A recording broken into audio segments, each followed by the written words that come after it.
சோரொட்டியில் நிறைய health benefits இருக்குது. ஆனால் அதில் கொஞ்சம் கவுச்சி வாசம் அடிக்கும்னு நிறைய பேர் அவாய்ட் பண்ணுவோம். அந்த சோரொட்டியை கொஞ்சம் கூட கவுச்சி ஸ்மெல் இல்லாமல் எப்படி சமைக்கிறதுன்னு பார்க்கலாமா? நான் இன்றைக்கி இந்த சோரொட்டியை நல்லா க்யூபாக கட் பண்ணி எடுத்திருக்கேன். முதல்ல ஒரு பாத்திரத்தில் எண்ணெய் சேர்த்துக்கோங்க. அப்புறம் நம்ம கட் பண்ண சோரொட்டியை சேர்த்துக்கோங்க. கூடவே இஞ்சி பூண்டு பேஸ்ட்டு. இப்போ ஸ்டவ் ஆன் பண்ணிவிட்டு இந்த பாத்திரத்தை வச்சுட்டு ஸ்லோ ஃப்ளேமில் ஃபஸ்ட்டு நம்ம இந்த சோரொட்டியை நல்லா ஃப்ரை பண்ணிக்கலாம். ஏன்னா அப்போ தான் இதில் இருக்கிற பிளட்டெல்லாம் வெளியில் வராமல் அந்த சோரொட்டி நல்லா ஸ்டீல் ஆயிரும். இப்போ இதில் மஞ்சள் தூள் உப்பு சேர்த்து இதை நல்லா மிக்ஸ் பண்ணிக்கலாம். கையோட கருவேப்பிலை, பச்சை மிளகா, அப்புறம் நல்லா 1.5 ஸ்பூன் அளவு தனியாக பவுடர் சேர்த்துக்கோங்க. ஏன்னா அப்போ தான் நல்லா கவுச்சி ஸ்மெல் போகும். இது நல்லா மிக்ஸ் கொடுத்துட்டு இதில் ஒரு பழுத்த தக்காளி நல்லா ஃபைனாக சாப் பண்ணி சேர்த்துட்டு இது நல்லா மிக்ஸ் பண்ணிக்கோங்க. இப்போ இதில் தேவையான அளவு தண்ணி, அதாவது ஒரு அரை சொம்பு தண்ணி சேர்த்துக்கலாம்.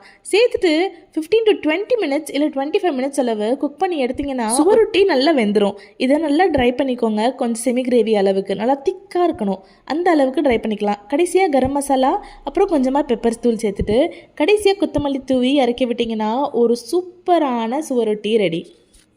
கொஞ்சம் கூட கவுச்சி ஸ்மெல் அடிக்காது. கண்டிப்பாக ட்ரை பண்ணி பாருங்கள். நல்லா சுட சுட சாப்பாடு மேலே இந்த சோரொட்டி மசாலாவை போட்டு அதை பரட்டி சாப்பிடும்போது அவ்வளோ ருசியாக இருக்கும்.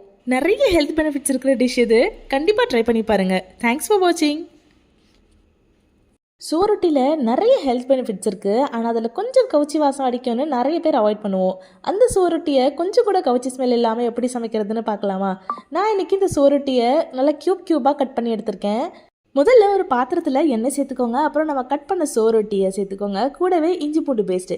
இப்போ ஸ்டவ் ஆன் பண்ணிவிட்டு இந்த பாத்திரத்தை வச்சுட்டு ஸ்லோ ஃப்ளேமில் ஃபஸ்ட்டு நம்ம இந்த சோரொட்டியை நல்லா ஃப்ரை பண்ணிக்கலாம். ஏன்னா அப்போ தான் இதில் இருக்கிற பிளட்டெல்லாம் வெளியில் வராமல் அந்த சோரொட்டி நல்லா ஸ்டீல் ஆயிரும். இப்போ இதில் மஞ்சள் தூள் உப்பு சேர்த்து இதை நல்லா மிக்ஸ் பண்ணிக்கலாம். கையோட கருவேப்பிலை, பச்சை மிளகா, அப்புறம் நல்லா 1.5 ஸ்பூன் அளவு தனியாக பவுடர் சேர்த்துக்கோங்க. ஏன்னா அப்போ தான் நல்லா கவுச்சி ஸ்மெல் போகும்.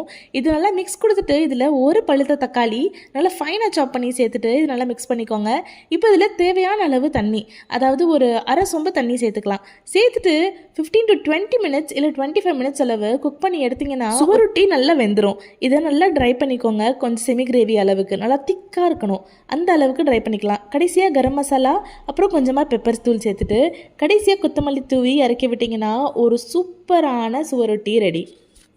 கொஞ்சம் கூட கவுச்சி ஸ்மெல் அடிக்காது. கண்டிப்பாக ட்ரை பண்ணி பாருங்கள். நல்லா சுட சுட சாப்பாடு மேலே இந்த சோரொட்டி மசாலாவை போட்டு அதை பரட்டி சாப்பிடும்போது அவ்வளோ ருசியாக இருக்கும். நிறைய ஹெல்த் பெனிஃபிட்ஸ் இருக்கிற டிஷ் இது. கண்டிப்பாக ட்ரை பண்ணி பாருங்கள். தேங்க்ஸ் ஃபார் வாட்சிங்.